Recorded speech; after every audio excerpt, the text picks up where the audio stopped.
Welcome back to Ruby Rapids. This time we will look at strings in Ruby. One way to write a string in Ruby is using single quotes with the text in between, as you see in this first example here. You can also add single quotes into a single quoted string if you precede them by a backslash. And in general, you can use escape sequences with a backslash if you want to add a backslash into a string, a single quote into a string, or again a backslash into the string. You can also use double quoted strings, as you see in this example. And double quoted strings allow you to perform what is called string interpolation. String interpolation means that you take a Ruby expression. As you see here, 2 plus 3 is a valid Ruby expression. And then have the result of this expression put into the string. And to get this going, you have to have a hash mark followed by a curly opening brace, the expression, and a closing curly brace. And this only works in double quoted strings. You can, of course, also use escape sequences in double quoted strings, as you see here, if you want to have a new line within a double quoted string. Let's try this out in the IRB.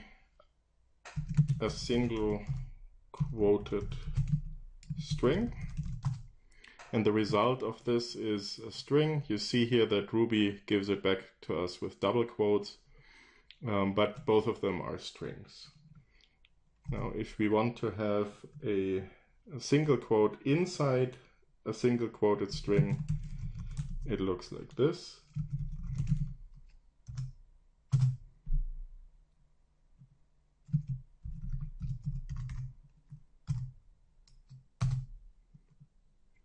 So now we have the single quote inside the string using the backslash inside of the single quoted string.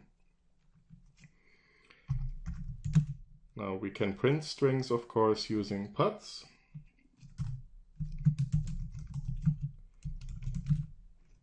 And now we use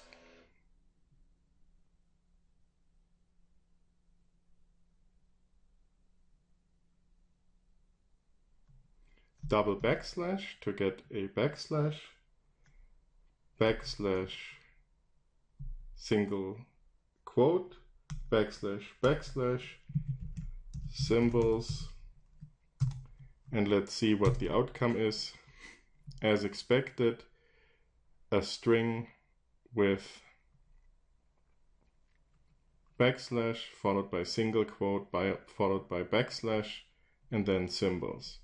The fact again that we see a nil here is that puts has the result as an expression of nil, and the printout is a side effect of calling puts. We can also create double quoted strings.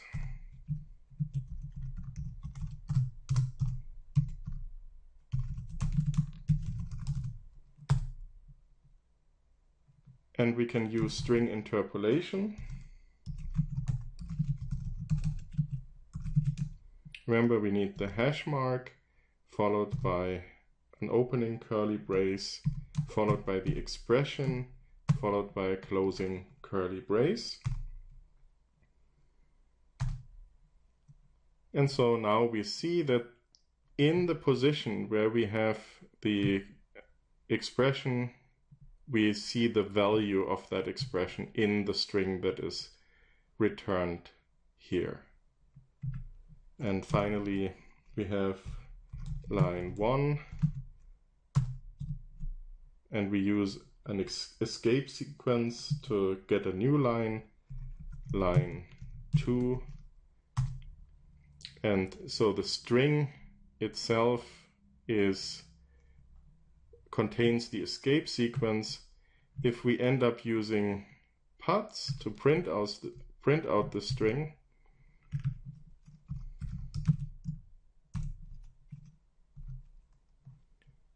we will see that in fact we have one line with line 1 and a second line with line 2, and the fact that there's a space before the line 2 printout is that I kept a space between the escape sequence and line 2 in the original string.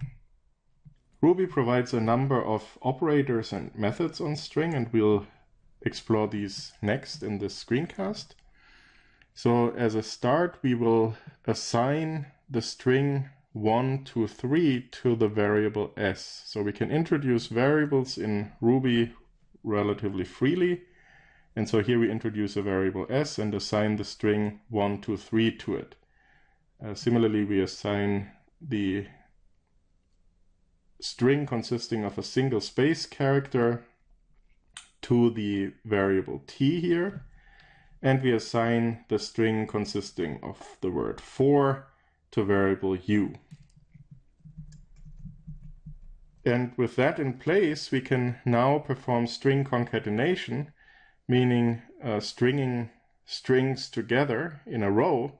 And we do this by the plus sign. So s plus t plus u concatenates the strings s, t, and u. And we store those in variable v. Notice that neither s, t, nor u change their value as part of this string concatenation. All we're doing is we're assigning the new value to variable v. There's also an operator for repetition, which is the multiplication sign or the asterisk. And so what we are saying here is that we're repeating the single character string consisting of a dash 10 times, and the result should be a 10-character string, all characters being dashes. There's also an operator for mutating append, and it's indicated by these chevrons here. And so what we do with the mutating append is that we take s, add to it whatever is in t, and then we can continue doing this by adding whatever is in u. And so the result of this will be the string consisting of 1, 2, 3, followed by the space character, followed by 4. And now s will actually be changed. It will contain this appended string so that the new value of s is actually 1, 2, 3, followed by a space character, followed by 4. To determine the length of a string, we have the method length. And we can also look into a string by determining its first character if we use the angular brackets, followed by, or within them, the number of the character that we want to determine. So 0 corresponds to the first character, -1 corresponds to the last character, and -2 corresponds to the next to last character, and so on and so forth. You can also indicate a start position in the string and then a length of characters that you want to have returned beginning at that start position. So in this case, we're determining the substring from the first to second character within the string. So let's try this in the REPL again. We start with s equals 1, 2, 3. And again, this is an assignment to a new variable s, and t was the 1 space character string, and u was the string 4. And so string concatenation is s plus t plus u. And we can look up what actually is in v. In fact, it has the concatenated string. We can also look into s and t and u, and we observe that neither one of these has changed. We can look at repetition. And in fact, this gives us back the 10 dash character string. Mutating append works using the chevron signs. And in fact, now if we look at T, it still has the 1 space character string. We can look at U, it still has the 4, but S now has changed. It is now the string that has the concatenated value 1, 2, 3, 4. The length of S is 18 characters. The first character of S is the O. The last character of S is an R. The next to last character of S is a U. And the substring starting at position 0 and of length 2 is the string ON. If we want to replace the first through third character, we can use string substitution here, and we specify, just like we did earlier when we wanted to access the first through third character, we specify the range in the angular brackets, and then we specify the string we want to replace that segment with. So here I've chosen to replace the first word in the original string S, which was 1, by the string 0, 1. We can also iterate over each character in a string and execute a block of code, and this is accomplished by the each char method. So each underscore and then char for character, and then a block of code, just like we saw when we iterated over number ranges in the number segment. We have an opening curly brace. We can define a local variable which will take on the value of every character in the string. And then we can define an expression that will be executed when each character is iterated over. And in this expression, we just print out the character followed by a dash. And this is closed by the closing curly parentheses. If you want to specify a multi-line string, you can use in Ruby what is called a here document. And you introduce this by the chevron sign here, and then a character sequence that indicates when that document is over. So I'm using the capital letters for here, and then follows the actual string, followed on a new line and at the beginning of the line with the closing indicator, the here. So what is actually going into the variable doc here is going to be the actual factual string, not the chevron sign, not the here, and not the closing here again. So this is what is called a here document. We could have chosen any other word for here, but since these are here documents, I chose here.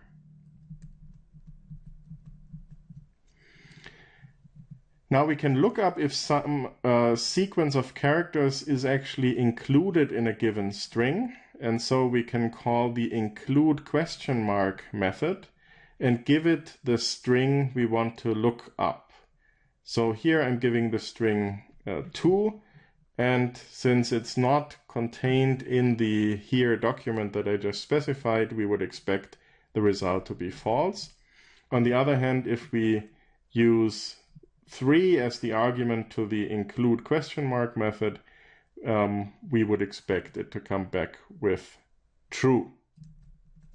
The split method accepts a parameter which is a delimiter and returns an array of substrings that basically represent what happens when you take the original string and break it up at the delimiter. So for our example here, we would break it up at all of the space characters here. And so what we would expect to come back here is an array that contains every word of the string from the beginning to a space character. Ruby also offers another set of methods you should know on strings. One is the upcase method. It will take the given string and turn it into uppercase. The capitalize method will take the first character of the string and turn it into a capital character.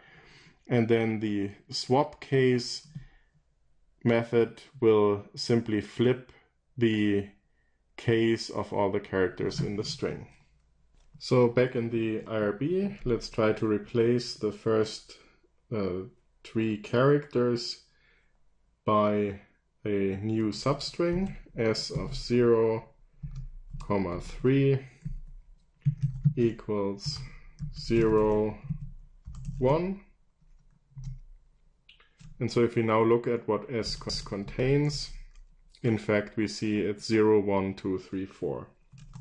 We can iterate over each character and add a code block we want to execute. So in this code block, all I want is to print each of the characters, and I'm using string interpolation to accomplish it.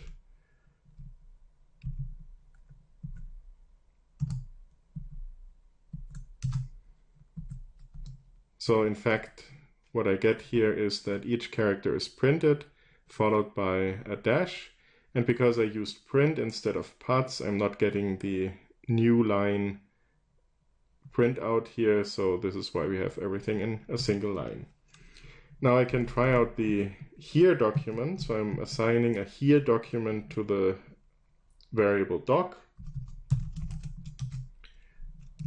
So this is a verbatim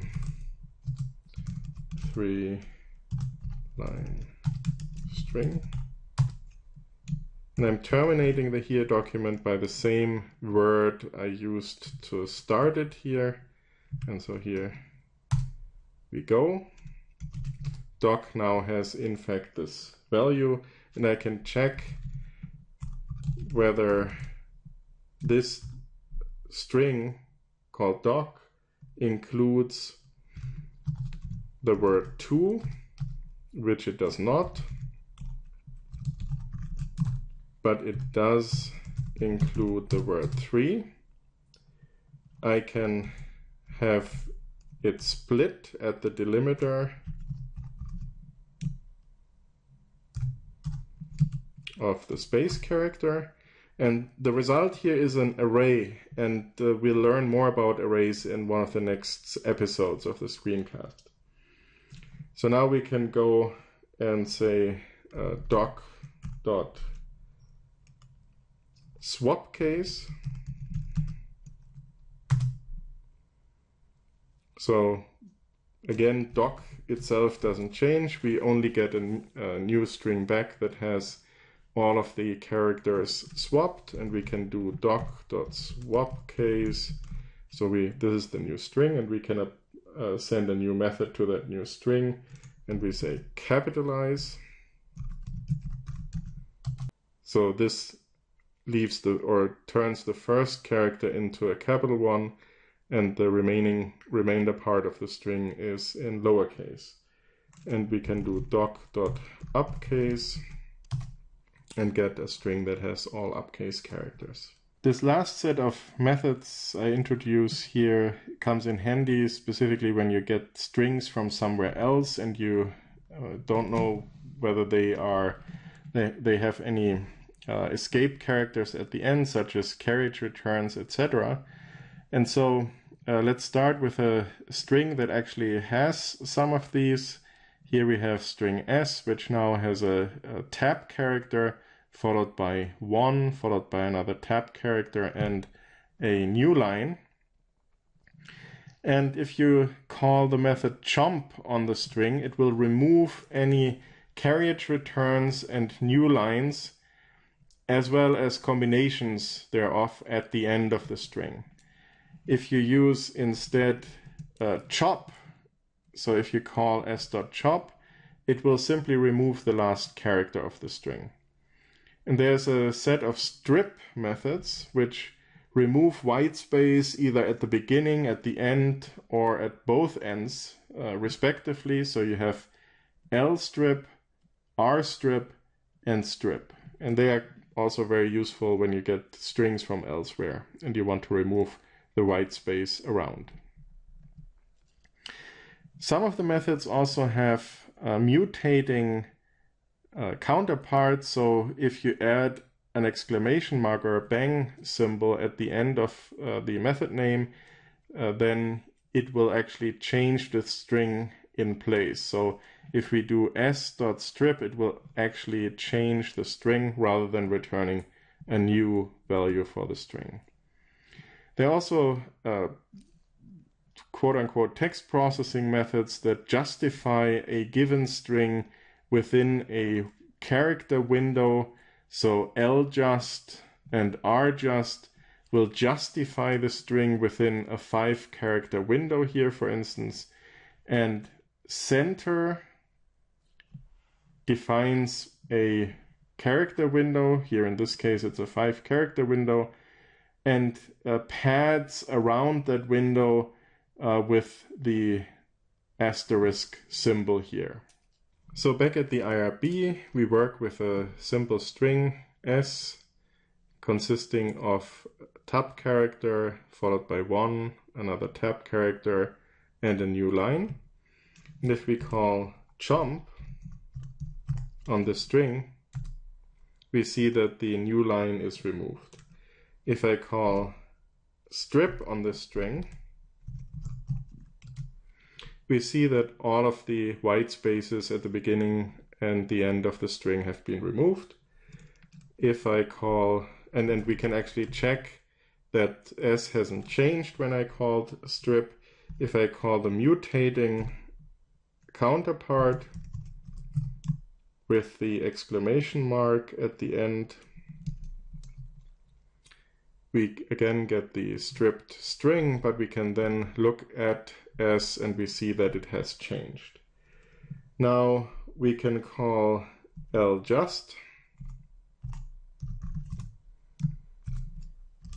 with a window size of 7, which means that it will justify the string within a 5-character window.